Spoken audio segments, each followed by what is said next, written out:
नमस्कार, मैं doctor सासंगी Delhi clinic से।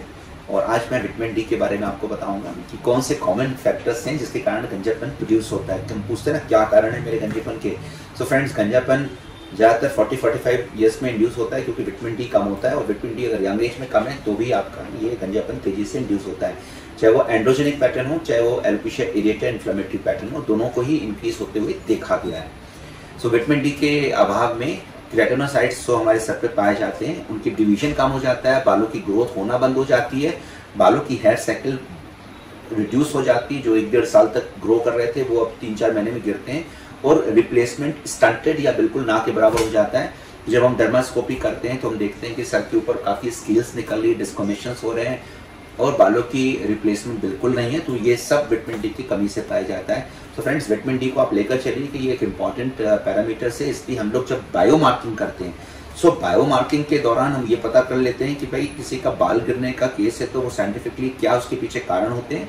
तो उन कारण को ट्रीटमेंट में सम्मिलित करना और उनको ट्रीटमेंट के रिजल्ट तक पहुंचाने के लिए बायो मार्कर्स की आवश्यकता होती है।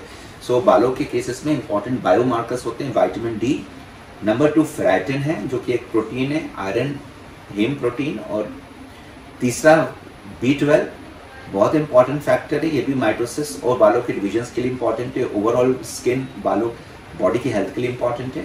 So fourth important part is a micro element called copper and zinc. इसके अलावा बायोटिन जिसको हम कहते हैं कंप्लीट B6 बास्केट। फ्रेंड्स, एक और इसमें इंपॉर्टेंट फैक्टर है कि जब हम बायो मार्किंग कर लेते हैं पेशेंट के भाई ये रीजंस हैं बालों के, सो उसमें ये जो चारों न्यूट्रिशनल फैक्टर्स हैं, ये चारों को हमें एग्जामिन, मॉनिटर और उनको बढ़ाना भी पड़ता है।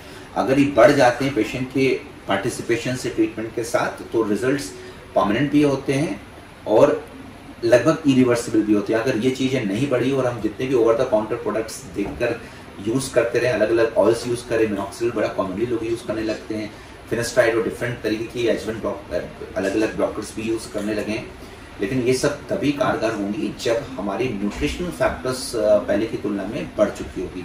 सो फ्रेंड्स, और इनको सही तरीके से बढ़ाने के लिए फैसिलिटेटर्स में नेचुरल फूड डाइट, इसके अलावा प्राणासन। मैंने देखा है कि पेशेंट जो एक्चुअली में साधना और प्राणासन से जुड़े होते हैं या वो ट्रीटमेंट के दौरान एडवाइस के अंतर्गत प्राणासन शुरू करते हैं, जिसमें कपाल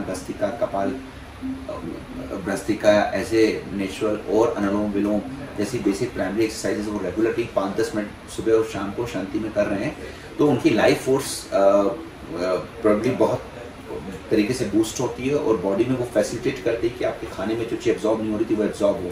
एंटी इन्फ्लामेटरी एक्शंस भी होते हैं योगा के अंतर्गत, ये मैंने पर्सनली पेशेंट के आउटकम पे देखा है। So friends, vitamin D can induce hair loss, vitamin D can induce alopecia areata, vitamin D keratinocytes को सप्रेस करता है, हेयर ग्रोथ को कम करता है। इसलिए विटामिन डी को एक इंपॉर्टेंट फैक्टर्स मान के हम ट्रीटमेंट में चलते हैं और ये कुल मिलाकर पेशेंट के अब गेम चेंजर होता है।